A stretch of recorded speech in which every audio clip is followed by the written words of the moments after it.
Good afternoon and welcome to this community briefing. Joining us once again to provide interpretation is Margie Prop. Thank you so much, Margie, and thanks to everyone who is tuning in today to learn more about the latest local developments in the effort to help end the pandemic. And I want to begin by thanking all of you who have done the single most important thing you can do right now to help end the pandemic, getting vaccinated. As of this afternoon, our county continued to lead the state in the percentage of residents who are fully vaccinated, with just over 46% of Lancaster County residents having completed their vaccinations. And we are pleased by the promise of growth in that number when you consider the fact that, as of today, more than 65% of Lancaster County residents aged 16 and older have received at least one dose. Many have asked, why is it that our community continues to keep setting the pace for our state? And I would point to the care, concern, the commitment, and the compassion that the people of Lincoln and Lancaster County have demonstrated throughout the pandemic. You continue to do what it takes to slow the spread and save lives and livelihoods. I also point to the fact that your care, concern, commitment, and compassion have been matched every step of the way by our local health department and its partners. Since we launched the first vaccination clinic at Pinnacle Bank Arena on January 22nd, our health team and partners have held 62 clinics. This means that the tireless and dedicated local public health professionals, the nurses, the doctors, the nonprofit leaders, the volunteers holding those signs, they've stood up on average one clinic every 1.5 days for the past 13 weeks. That's what winning looks like right now in this extraordinary moment in our community's history. And the noteworthy aspect about winning in this race to vaccinate against the virus and its variants is that winning doesn't come at anyone else's expense. The more we succeed in reaching our vaccination goals, the more safe and more secure everyone across our community, our state, and our nation becomes. And I think about that a lot as a mother. 2 of my 3 children are old enough to be vaccinated. My oldest daughter, who is away at college, just got her first dose yesterday. And I feel so relieved knowing that she is now less likely to get sick or cause someone else who is more vulnerable than she is to get sick. And I also take comfort knowing that because she and my 16-year-old son have had their first doses, and because my husband and I will both get our second doses this week, we are helping to build a web of protection for all of the children in our community who are not yet eligible for the vaccine, including our youngest daughter, who is just 12 years old. I hope that if you are on the fence about why it matters to get vaccinated, you will pause to consider what your vaccination might mean to a child aged 15 years or younger who does not yet have the option of rolling up their sleeve. Here to share more on the subject of protecting our community's youth through school-based vaccination clinics and to give you an update on our local conditions is Health Director Pat Lopez.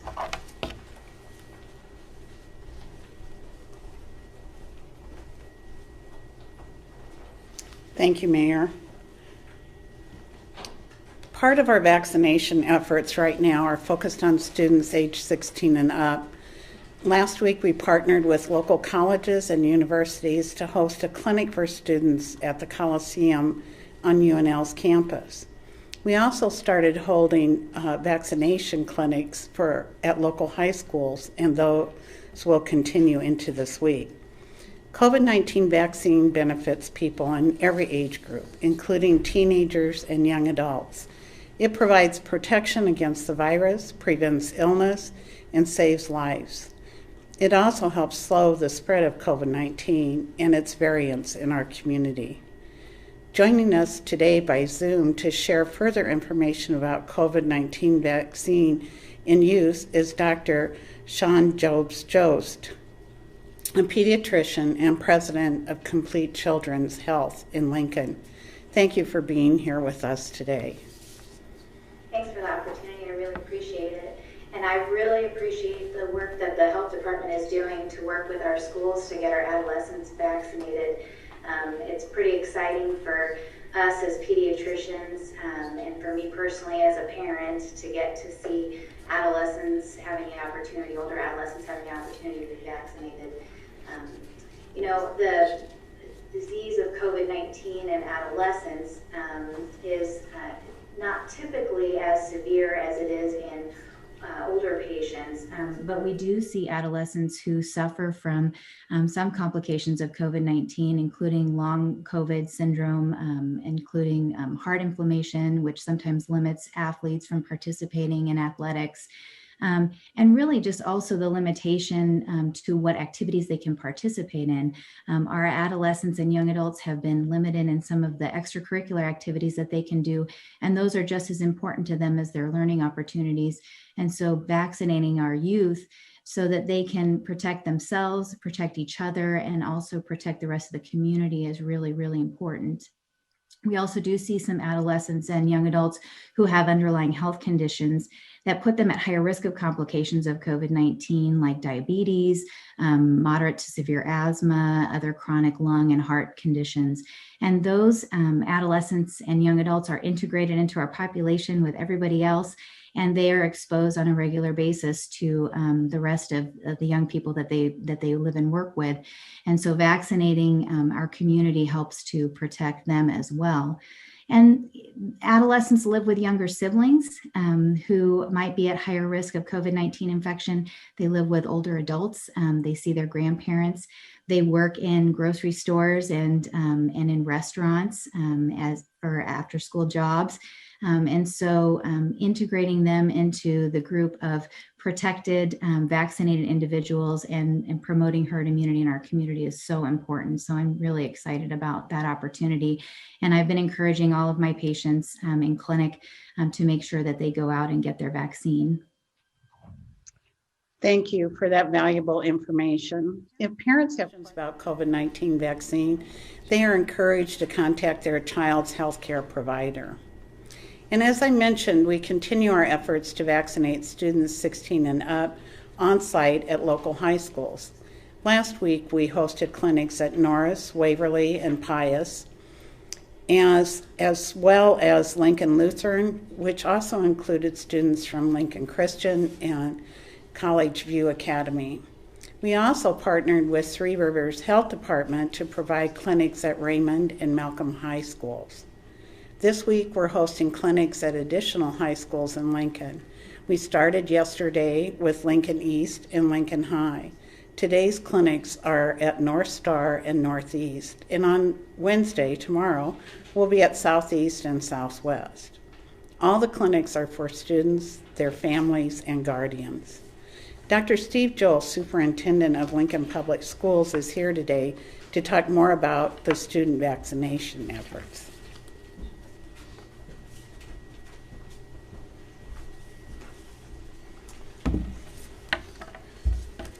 Well, thank you, Director Lopez and Mayor. Appreciate the opportunity very much to be here. It's certainly been a journey, and it seems like we ought to be nearing the end, but of course we're not. But we are taking major steps forward. I want the community to know how much we at Lincoln Public Schools appreciate your leadership, Mayor and Director Lopez. The collaborative effort that we've had, that we've been able to put together between the school systems, meaning all of the county school systems, as well with the health department and City Hall, has been instrumental in getting us to this point. But as you've mentioned and many have mentioned, we still have a long way to go. It's hard to believe we only have 4 weeks of school left. It seems in so many ways that we just started this journey. We're grateful to have been able to keep our schools open, and our remote learning numbers have come down precipitously. I believe our teachers are much more comfortable today than they were when we launched this. But we have 4 more weeks of school left, and we also know we have to be on our guard during that time. I want to call out our staff. Our staff have done a tremendous job this year, and I know most, if not all of our parents and our students understand and acknowledge that. It's been a difficult year, but it's been a manageable year. And one of the things that we're really proud of in Lincoln is that while there's still several million students that have not yet had in-person instruction around the country, I think in Nebraska and certainly in Lincoln, we've done a much better job with that. I want to thank our parents for their tremendous support during this year. And although the pandemic plan raised a lot of questions and certainly caused people to think twice about how safe schools were, I think for the most part our parents trusted us, and I want to thank them for their support. And I want to thank our kids for their great effort. This has been a difficult year for students, and I want the seniors, or at least the parents of the seniors that are listening to this broadcast, know that we're working to increase numbers at graduation. That's coming up here a very, very, very short period of time. So over the last couple of days, we've had more than 500 high school kids, students, be vaccinated. In fact, yesterday I was at Lincoln High, and as Director Lopez has heard us, many people say with regard to the city clinics, it went off without a hitch. Students were excited to be there. You know, of course, there's always a little bit of student nervousness about getting a shot, but for the most part, they were looking forward to the event, and certainly they know, as several had indicated to me, that the way we're going to get through this is we're going to get more students vaccinated. We're going to get more of their parents vaccinated. Had a chance to talk with a young lady at Lincoln High who brought her mother, who couldn't tell me how grateful she was for the opportunity to participate at high school clinics. So thank you for making that available. And as Director Lopez mentioned, we have 2 more clinics tomorrow. I want to urge all of our students and staff members that have not yet been fully vaccinated to take advantage of these opportunities. We get a lot of questions on a daily basis about what is next year going to look like. Well, here's one prediction I'll make. We won't have a 600-page pandemic plan like we had at the beginning of this year, but we will have a pandemic plan. And that pandemic plan will reflect where we are as a community with regard to how safe our schools are going to be, because we don't want to become a transmission site for COVID-19. Having said that, the best way to get back to normal, as many people hope and wish for, is to get vaccinated. To get vaccinated and continue to follow the DHMs, wear masks, you know, we go wash hands, socially distance. You know, we're getting some more leeway right now with regard to schools and gatherings and extracurricular participation. We're going to take full advantage of that. But at the end of the day, we want to make sure that our students and our staff and our parents and our community are safe. And we know this, that the number of positive cases within Lincoln Public Schools has continued to drop, not only with students, but certainly with, you know, our close to 77,500 employees. And the number of students that we have to exclude because of close contacts has begun to drop. So I think that plays out in our remote learning numbers that are under 14% today. Many will recall we began the year at over 30%. I believe that reflects that more of our parents have confidence in how safe our schools are. And we know this, with less disruption, meaning less time out of school, less worry about acquiring something as like COVID-19, we can get back more quickly to high quality teaching and learning and meeting all of our students' needs. And that is ultimately our goal. And we also know that that's the community's goal as well, too. So our hope is that soon we can begin to vaccinate those under 16. And I know that day is coming, and we'll take full advantage of it. And until then, we're going to continue to just do our part. We feel like we play a critical role within the Lincoln community. And again, very much appreciate being involved in these conversations and having a chance. Director Lopez, you and your staff have been incredible. I want the community to know that. We probably have asked close to 1 million questions. We've sought kind of 1 million workarounds. And at the end of the day, you know, we do what's right for our students and for our staff and certainly for our community. So I'll close by saying that probably sometime in June, maybe mid-June, we'll come up based on the best information we have with the pandemic plan for 2021, 2022. And in the meantime, we're going to continue to work collaboratively with the city and the health department, and we're going to do the best we can. But I want to urge people to please get vaccinated. I want our students to get vaccinated, and if need be, we'll schedule additional clinics. But the reality of it is we have an opportunity now to really not only lead the state in vaccine rates, but maybe set some kind of a state record for pandemic. So let that be our goal. Let's keep working together. And again, I appreciate very much the opportunity to be part of the press conference.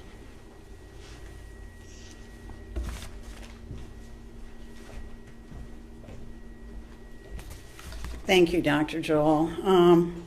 At the Health Department, we really appreciate our collaboration with LPS and all of our school districts to offer the clinics. And I really would be remiss in not remarking on how how helpful all of our schools have been and how they have come together to work with us as a community to do what's best for our students and for the staff at the schools to make them a safe place. And it's really been a real privilege to work with them in an open environment where we really discuss and look for solutions. So as Dr. Joel said, and I want to remind you, please get your vaccine. And if students miss the opportunity to get vaccinated at their high school clinic, there are other options, including upcoming public clinics or local pharmacies that offer the COVID-19 vaccine. This week, there are 4 larger public vaccination clinics. Tomorrow, a first dose drive-through clinic at Gateway Mall. And on Thursday, a second dose clinic at Pinnacle Bank Arena. And there's a first dose clinic at CHI St. Elizabeth on Saturday, along with another drive-through clinic at Gateway Mall. Residents can register and schedule an appointment for the drive-through clinics by going to covid19.lincoln.ne.gov. Just click on the green registration and scheduling box. Fill out your information, and when you click on your preferred vaccine at the bottom of the form, you'll see the dates of the upcoming clinics. Click select, and then you can schedule a time. People who are already in the registration system will be contacted to schedule an appointment. We are also partnering again with the Asian Community and Cultural Center to host a smaller scale clinic on this Friday. As we look ahead to the next few weeks, you will see an expansion of smaller scale clinics in the community. We have worked with partners to host several successful clinics in our community, including clinics at long-term care facilities, churches, and cultural centers. And we will continue to hold larger clinics, but we are also continuing to work with various partners to host neighborhood clinics. These clinics will provide residents with additional opportunities that help make vaccination accessible, convenient, and close to home. We have 2 neighborhood clinics scheduled for the next week. One is Tuesday, May 4th at the Air Park Recreation Center from 3 to 7, and the other is on Wednesday, May 5th at the Belmont Recreation Center from 4 to 6 p.m. We will be working with partners and others on outreach to area residents and businesses about the clinics. We are finalizing additional dates and locations for more neighborhood clinics and will provide that information in the near future. We continue to encourage people to get vaccinated at the first opportunity. Every person who completes vaccination brings us closer to reaching our goal of having 75% of our community 16 and over fully vaccinated. As of today, more than 162,000 residents have received 1 dose of vaccine. That is more than 65% of our population aged 16 and up. Almost 114,000 residents are now fully vaccinated, taking us up to 46%. We're making steady progress and must maintain our forward momentum. We'll continue to see percentages rise as more people are vaccinated, especially in some of the younger age groups who recently became eligible for vaccine. I also want to provide a brief update on the Johnson & Johnson vaccine. On Friday, the Food and Drug Administration and the Center for Disease Control and Prevention recommended use of Johnson & Johnson vaccine resume for people 18 years and older after the temporary pause.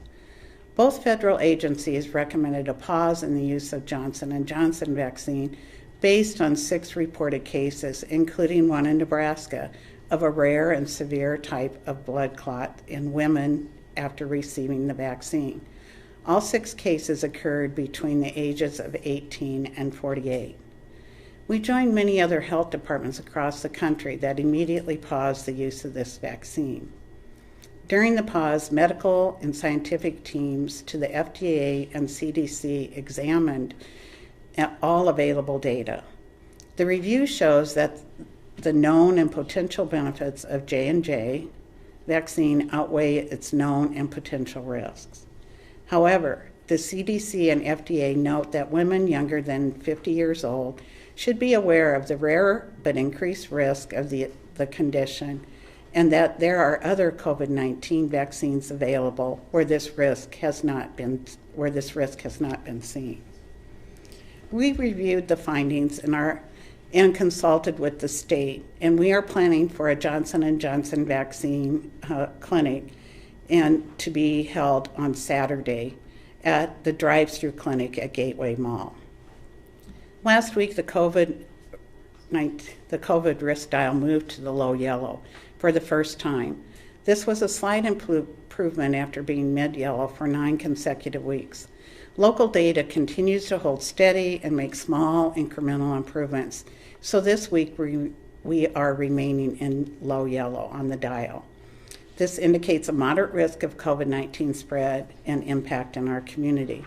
We continue to see improvement in the number of new weekly cases of Lancaster County. On this chart, the blue line shows the weekly case count and the yellow line shows the trend downward. We have seen a decline from 420 new cases the week ending February 6th to about 300 new cases at the end of last week. That was ending April 24th. This was a slight increase from the 264 new cases reported the week ending April 17th, but the overall trend is encouraging.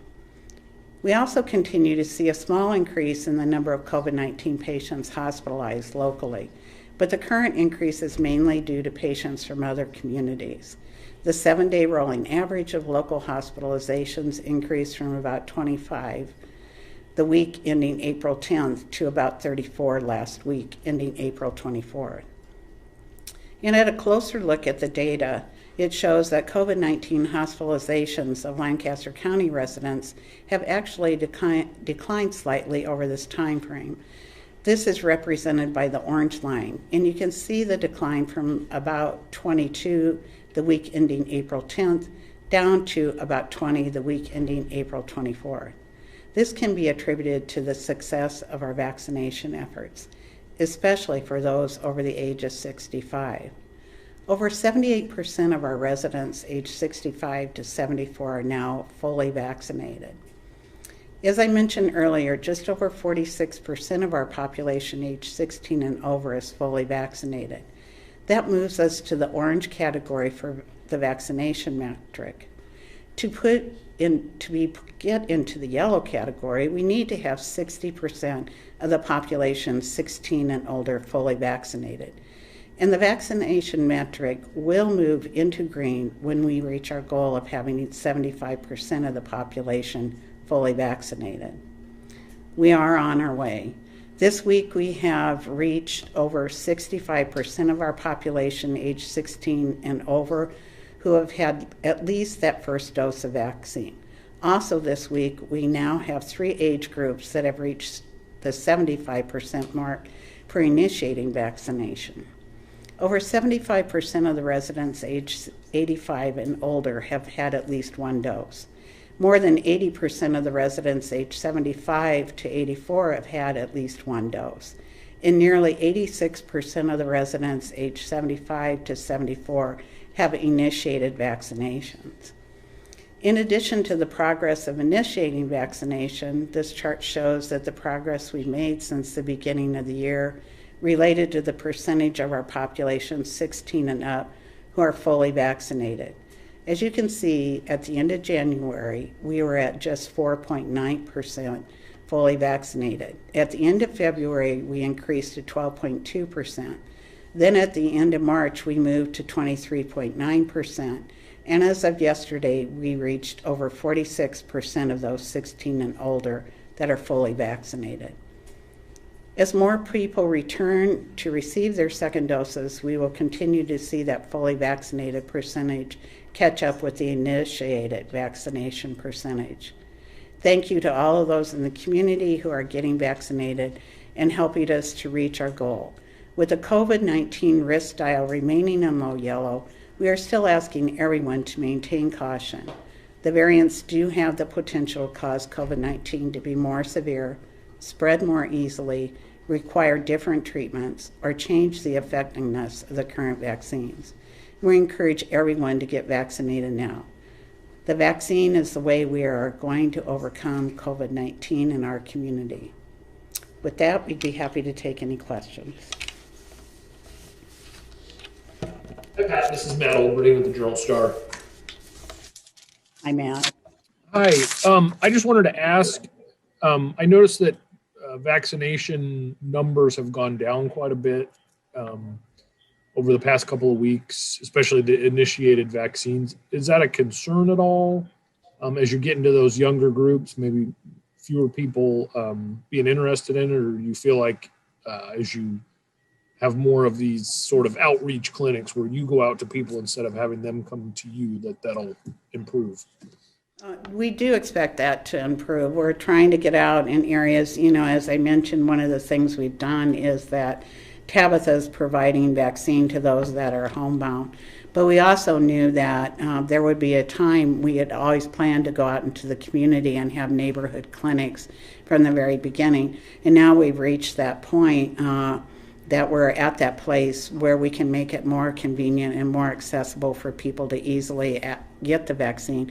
And we expect to see us continue to incrementally go up, but we're not going to go up by 8,000 at a time or 30,000 doses a week as we've done in the past, as we're moving down through the population. And so would you expect that your focus going forward is going to be more on those smaller neighborhood clinics, community center clinics, as opposed to the large clinics at PBA? Yes, at this point, we expect to be working with the neighborhoods. We're working with our Black ministers to hold another clinic. We're working with El Centro for some other clinics, but we're also working with other recreation centers and other areas of town to really reach people where it's not as convenient for them to come in and get vaccinated. So at this point, that's what we anticipate doing. Okay, thanks. Mm-hmm, mm-hmm.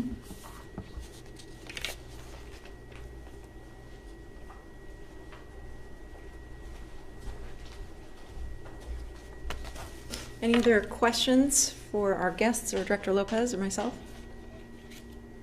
Hi, Alexa with Channel 8 here. I have a quick question for Director Lopez. Okay, she'll be right back.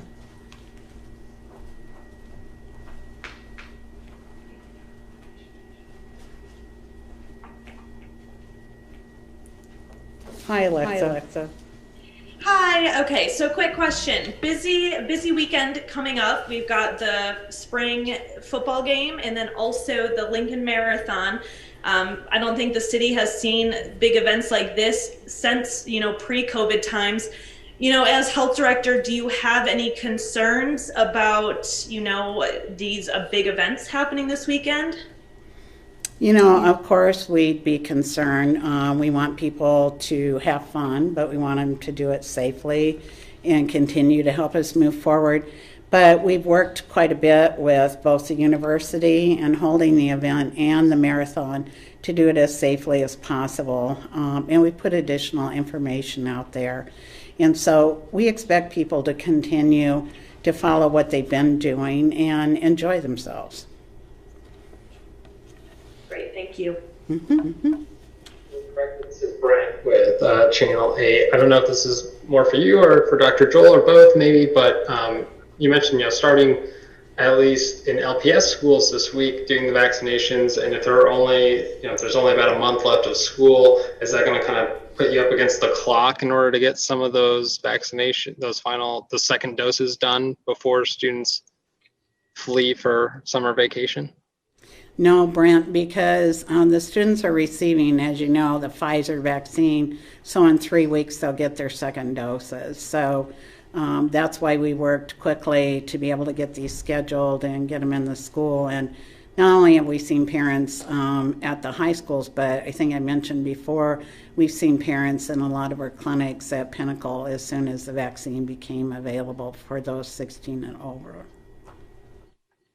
So you're confident that won't be an issue? You'll be able to get everyone's second dose done? Oh, we're definitely planning on it. We've already got days scheduled. So we're going to make sure that those students receive their second vaccine. Thank you. Mm-hmm. Hey, Pat, this is Matt Olberting again. That made me think of a question.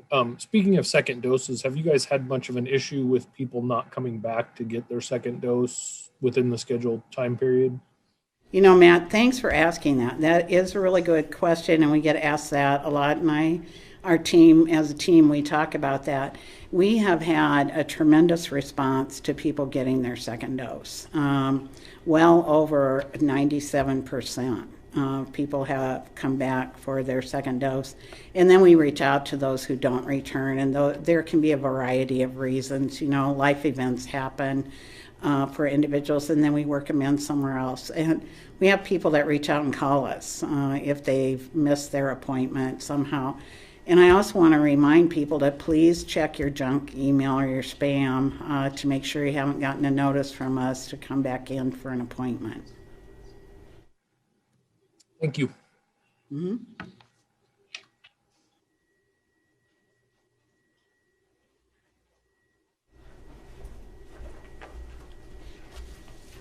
All right. If there are no further questions, I'll just say once again to thank Dr. Joel for his leadership with the schools. Thanks to all of our educators who've been partnering with the health department. Thank you, Dr. Jones-Jobst. And of course, thank you to Director Lopez and her team. Thank you to you, all of you who have been tuning in and wearing your masks and washing your hands and watching your distance and getting vaccinated. That's a winning combination in our collective efforts to defeat the virus. And on behalf of the youngest members of our community in particular, I offer you the deepest gratitude. Thanks so much. Thanks, Margie.